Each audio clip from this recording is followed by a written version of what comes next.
কিসের জন্য আগুনের সূত্রপাত হয়েছে, কয়তলা থেকে সূত্রপাত হয়েছে, এখানে ধোঁয়াতে আচ্ছন্ন ছিল, সাফোকেশন হচ্ছিল, অনেকেই ভেতরে যেতে পারেনি। কিন্তু ফায়ার ব্রিগেডের লোকেরা তারা তাদের যত দায়িত্ব পালন করেছে। যে যতটুকু শ্রম দেবে, যে যতটুকু করবে, তার আমরা অন্তত প্রশংসাটুকু করতে পারি। তাদের পুরস্কৃত না করতে পারলেও কেউ যেন তিরস্কৃত না করি। তারা নিজেদের জীবন বিপন্ন করে একজন কর্মী যারা ভেতরে ঢুকেছিল, ধোঁয়াতে আচ্ছন্ন, সাফোকেশন হচ্ছিল। এখানে মিজান নামে তাদের একজন কর্মী আছেন, মিজান, যে অক্সিজেন ফেল করে ওখানে তাদের বাইরে থেকে সিগন্যাল দেওয়া হয়েছে যে তুমি বের হয়ে এসো। সে আগুন নেভানো সম্পন্ন করে, নিজের অসুস্থ হয়েও আগুন নেভানো সম্পন্ন করে তারপরে সে বের হয়ে এসছে। এই জন্য তার প্রতি আমরা সবাই মিলে কৃতজ্ঞতা প্রকাশ করি। যেখানে আগুনটা লাগছে ওই জায়গাতে আমি দেখলাম যে অনেকগুলো কয়লা, পার্টেক্সের যে বুটগুলো থাকে ওইগুলো পুড়ে গেছে মেবি। তো যখন ফায়ার ব্রিগেড পানি মারতেছে কয়লাগুলো বেশি বেশি আসতেছে। তো তার উপরে হচ্ছে আমাদের অফিস। তা আমি ওই ভিতরের অফিসে, আমাদের অফিসে ধোঁয়া জমে গেছে, ভেন্টিলেটর থেকে পাইপ দিয়ে ধোঁয়া ভিতরে ঢুকে। তা আমি গেছি আমাদের রুমের সব কিছু খুলে দিতে। তো নিচে নামার সময় ওখানে টিকতে পারতেছি না, আমি নেমে আসছি, অনেক কষ্ট ফায়ার ব্রিগেড লোকেরা নামাই দিছে। তো চাবি নিয়ে গেছিলাম, পরে খুলে দিয়ে। কিন্তু নিচে মানে আগুনটা কোথা থেকে লাগছে সেটা জানি না, বাট ভিতরে সব কয়লা।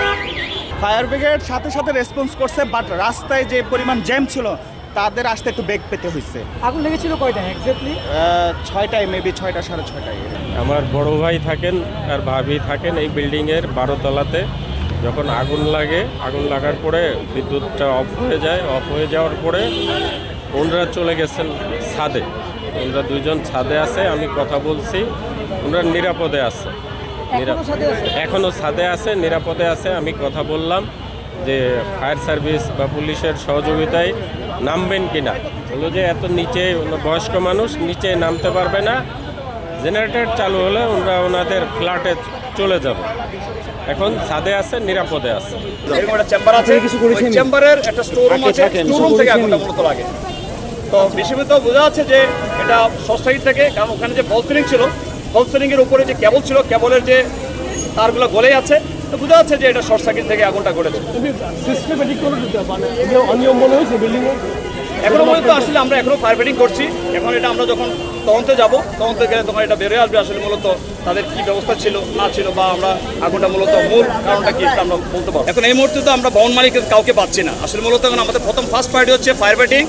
আমাদের লোকজনের প্রাণহানি অলরেডি আমরা একজনকে উদ্ধার করেছি, কোনো ভিকটিম আছে কিনা তাদেরকে উদ্ধার করা, এবং অবশ্যই আমাদের যে প্রপার্টি সেভ করা মূলত আমাদের প্রথম কাজ। এগুলো শেষ হয়ে গেলে পরে আমরা আমাদের যে তদন্তের মাধ্যমে বেরিয়ে আসবে আসলে মূলত তাদের কি সেফটি ছিল বা ছিল না, এগুলো সব বেরিয়ে আসবে। ক্ষয়ক্ষতির পরিমাণ জানেন এখনো আমরা এগুলোতে যাই নাই, আমরা এখনো আগুনের নির্বাপনের কাজ চলতেছে, ডেম্পিং ডাউনের কাজ চলতেছে আমাদের। আলহামদুলিল্লাহ যে আমরা এত জ্যামের ভিতরেও আমরা ওই দিন শর্ট টাইমের ভিতরে আমরা বসতে পেরেছি। বাংলাদেশ ফায়ার সার্ভিস এবং আমাদের যারা বীর ফায়ার ফাইটার যারা আছে, তারা জীবনের মায়া ত্যাগ করে তারা এই ধোয়ার ভিতরে, যারা পাবলিক ছিল তারা দেখতে পেয়েছে, ধোয়ার ভিতর দিয়ে তারা সেই সিঁড়ি বেয়ে আগুনের ভিতর ঢুকে যায়, ঢুকে যেয়ে আগুনটাকে লোকেট করে এবং আগুনটাকে দ্রুত নিয়ন্ত্রণে নির্বাপন করার চেষ্টা করে।